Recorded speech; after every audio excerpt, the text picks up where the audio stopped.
what if? What if the moment we consider the end, death isn't really the end at all? What if it's actually just a transition, like moving into this surprisingly vibrant, organized reality, one with its own societies, challenges, even rescue missions? That's quite a hook to start with. Well, welcome to the deep dive. Today, we're digging into some frankly fascinating source material that's landed with us. Yes, excerpts from the book Workers of the Life Eternal. Right. Psychographed by Francisco Cândido Xavier, and it's attributed to the spirit André Luiz.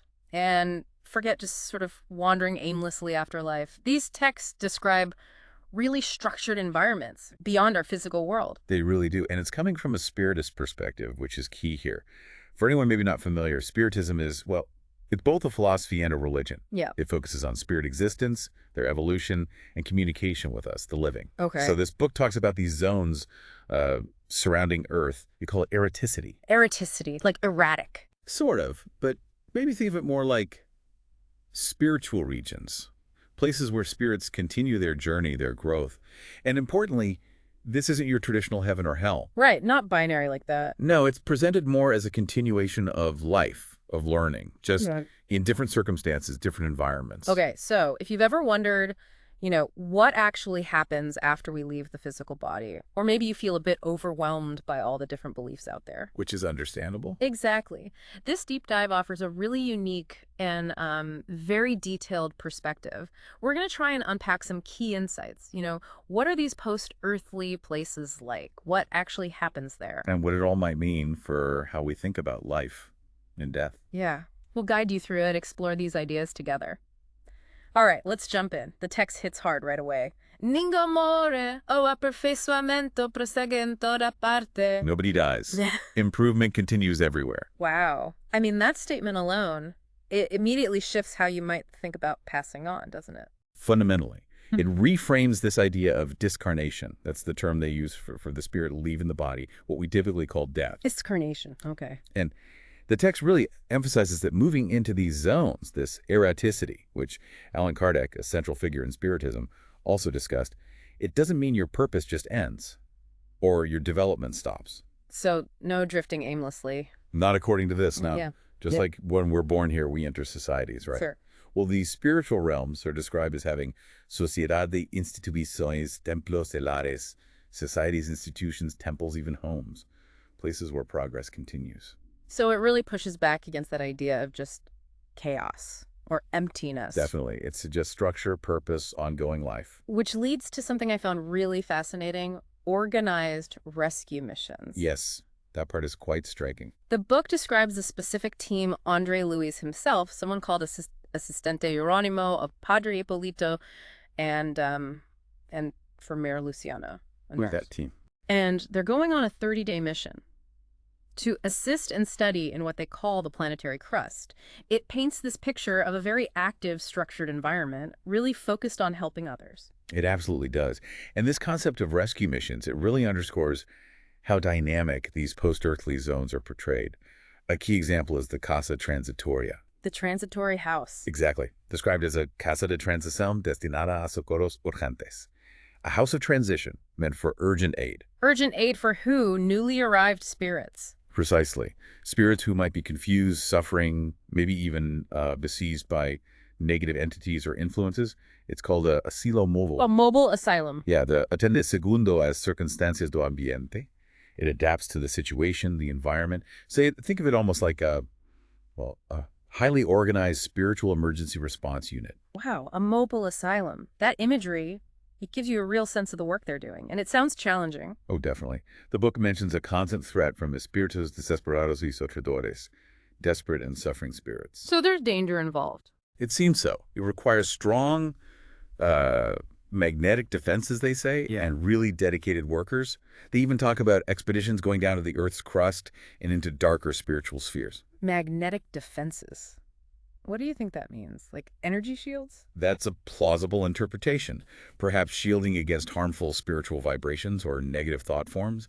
It's not fully defined, but the need for defense is clear. And they give examples of the work, right? Helping specific spirits. Yes.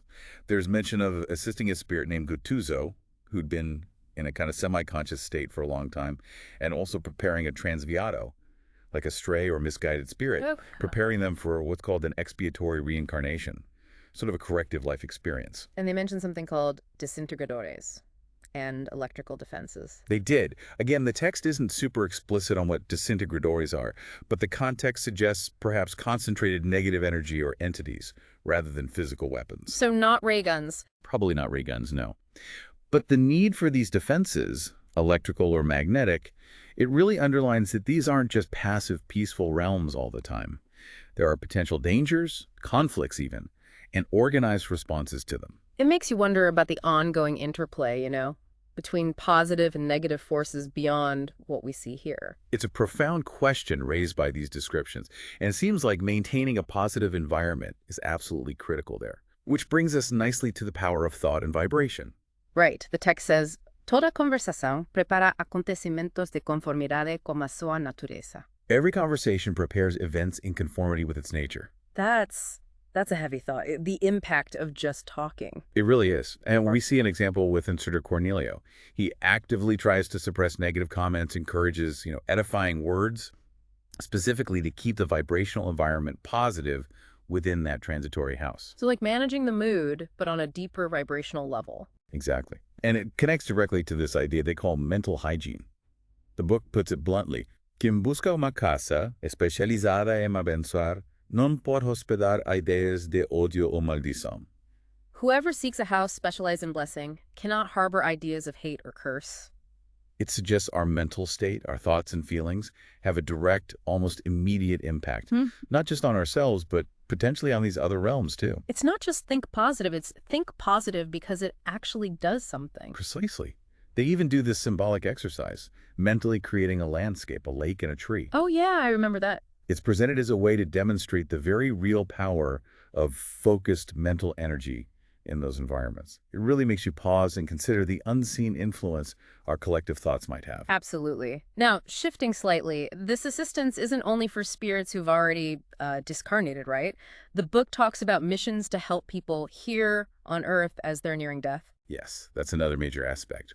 There's a specific mission described to assist cinco dedicados colaboradores nossos, prestes a desencarnarem na crosta.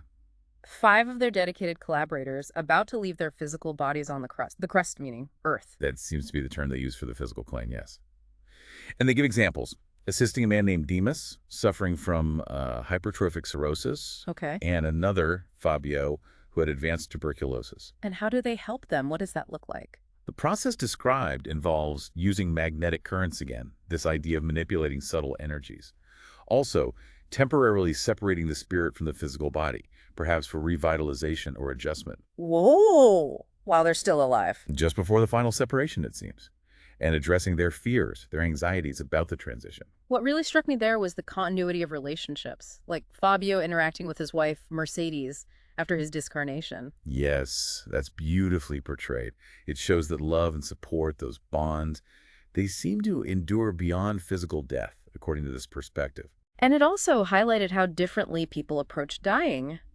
Fabio seemed quite prepared, proactive even. He did. He was actively getting ready for his departure. Whereas Demas needed more intensive help, more assistance. It shows the varying needs, doesn't it?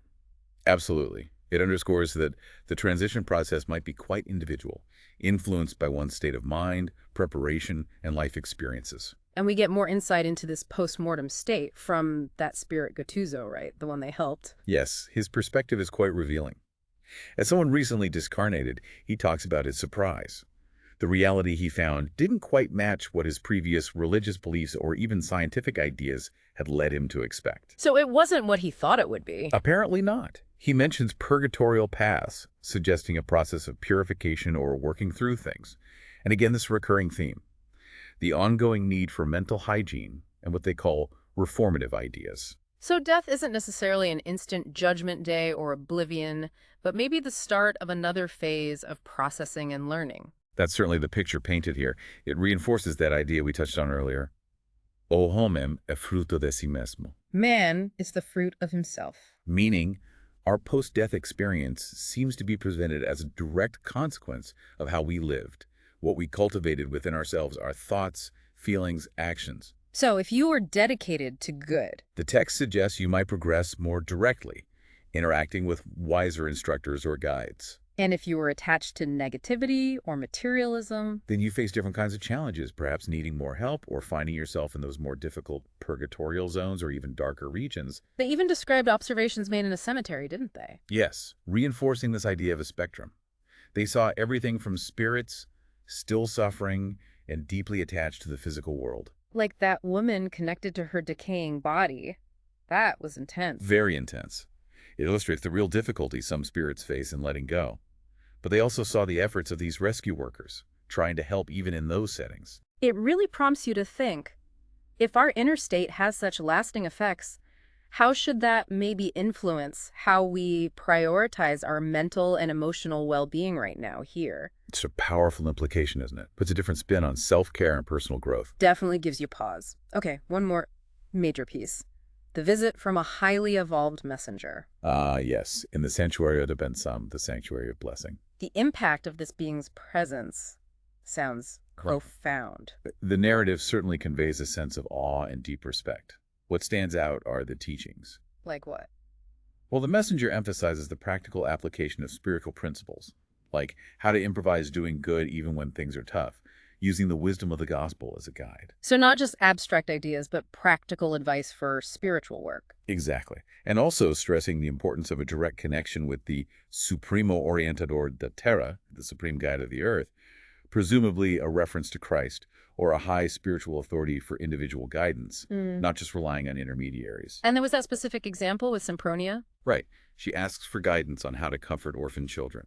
A very practical, heartfelt problem. And the messenger's answer, straight from the Gospel of Matthew, love your enemies. Which might seem indirect at first, but it points towards a universal principle of love and compassion as the core solution, even in deeply painful situations.